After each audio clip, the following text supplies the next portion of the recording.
everyone, welcome to Peak Realty. I'm Michael and this is the third installment in our organization series.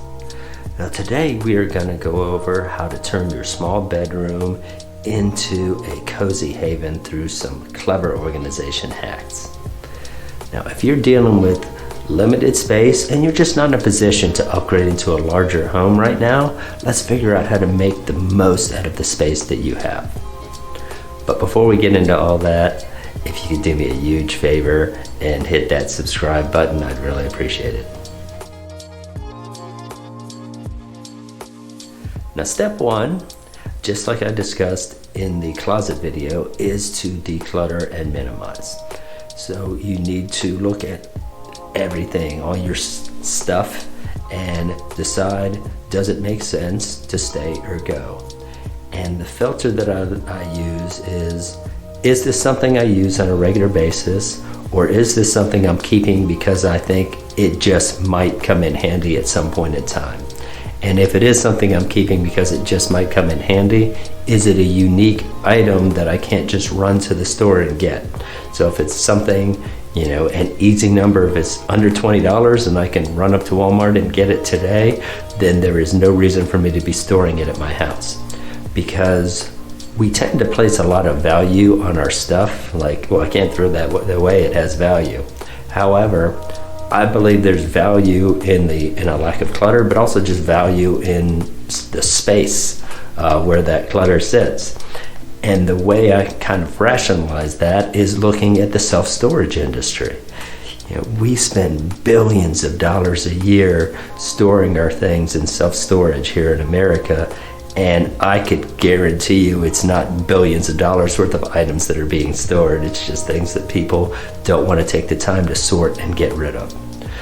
So when you are going through all your different items, you have to decide what are the parameters for you. And by setting those parameters, it makes it a lot easier to decide, does stuff stay or go, instead of just every time you look at an object deciding, what are the emotions that are being evoked now, how does it feel?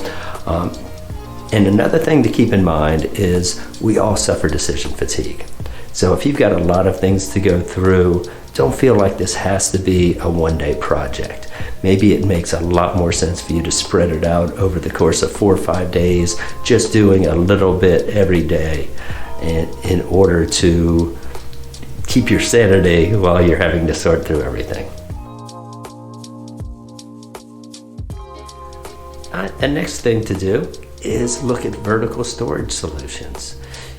Normally, rooms are either going to be 8 foot tall or maybe even 9 foot tall. And so you have all that space that's, kind of up there that you can store stuff. So whether it's putting some more shelves up or buying a big bookcase, or looking at some kind of hanging hooks, there's a lot of different devices that can be used to store stuff away in a neat, organized, clean way where everything has a place and everything in its place and a place for everything. But that kind of keeps everything, again, neat, organized, but where you can see it. The next thing to look at is the space under the bed, because most of the beds have that little kind of gap underneath there, and there's all kinds of different storage devices that make for underneath there, or even just sliding stuff underneath. However, again, if you really want to get hyper organized here, look at the different drawers or different storage things.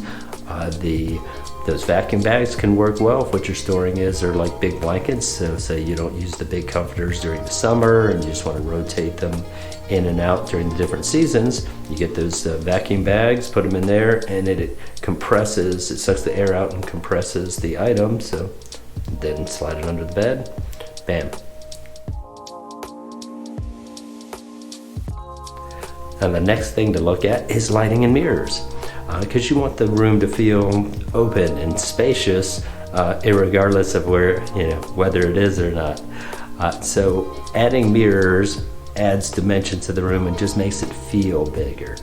And a lot of this is about how it feels when you walk into a room, because truth is, you could have enough room to get to the bed and just have piles of stuff, but it just doesn't feel good, and that is why it's so important to organize. Is again, it's the emotions that you feel when you walk into your house or you walk into a specific room. So, and lastly, let's personalize the space. After you've organized everything, maybe you already had a bunch of artwork that you have organized, but if not, you want to decorate it in a style that feels good to you. So that now that you've got everything neat, organized, and the room's pretty, and when you walk in there, you feel good, you feel at home. Thank you very much. I appreciate you taking the time to watch this video.